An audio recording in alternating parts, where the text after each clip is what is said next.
Alright,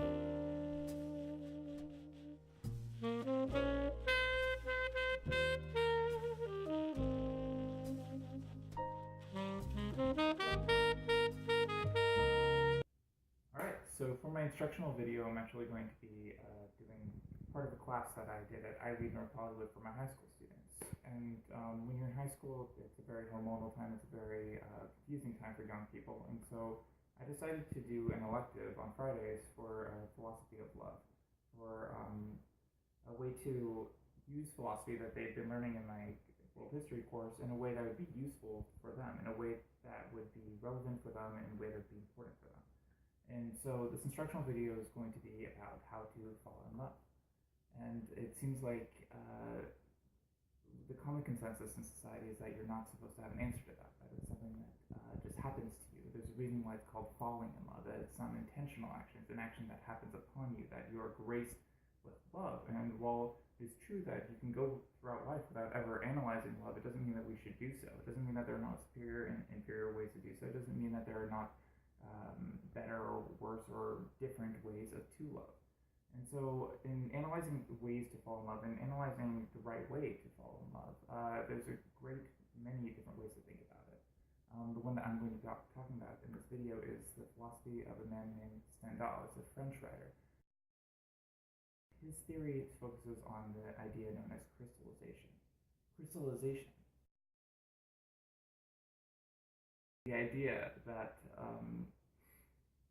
is the idea that you don't actually see the person that you love for who they are. You love someone, you don't just love them, you love the idea of them. What I mean by that is that when you meet someone, you're so overcome with emotion, so overcome with the beauty, with the radiance, with the feelings that you feel when you encounter them, that you fill in the blanks with stuff that fits that theme. When you first meet someone, you don't know everything about them, and so you fill in what you don't know with things along the same vein that you do know.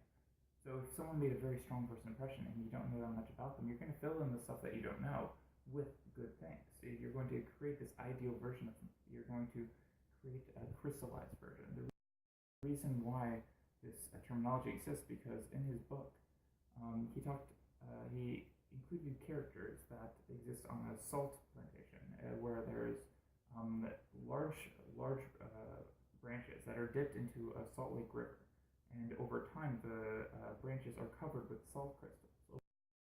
Over time, throughout the course of the season, salt crystals gather onto these branches, and then they are sold as salt candies.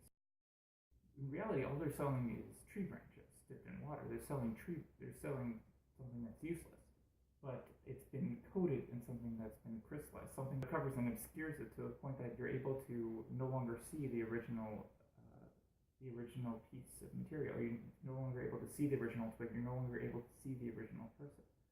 And as a result, Stendhal is saying that you're never actually seeing the person. You're actually crystallizing the person. You're seeing the ideal version of the person.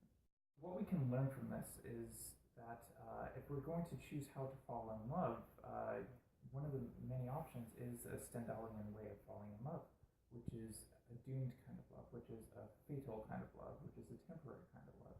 It's a kind of love that lasts over summer. It's a kind of love that lasts when you're young, when life is, with the full recognition that life is fleeting. When you understand that love is something that's temporary, that's inevitably going to fall apart, because inevitably you're going to see someone as a crystallized version. You're going to recognize the twig that's inside the salt candy. Inevitably, when you see sides of your lover that's not the ideal version that you've created, you're going to fall out of love. And this falling out of love was what Stendhal said was the most beautiful thing that could happen to a human, because it makes such a strong sense of longing, despair, and hopelessness that gives a context for the rest of your life. And while this may seem bleak and unappealing, it is one of the most beautiful things that can happen to a person, that can grow a person, that can turn a person into a work of art, can turn someone's life into a life worth living in a Stendhalian way.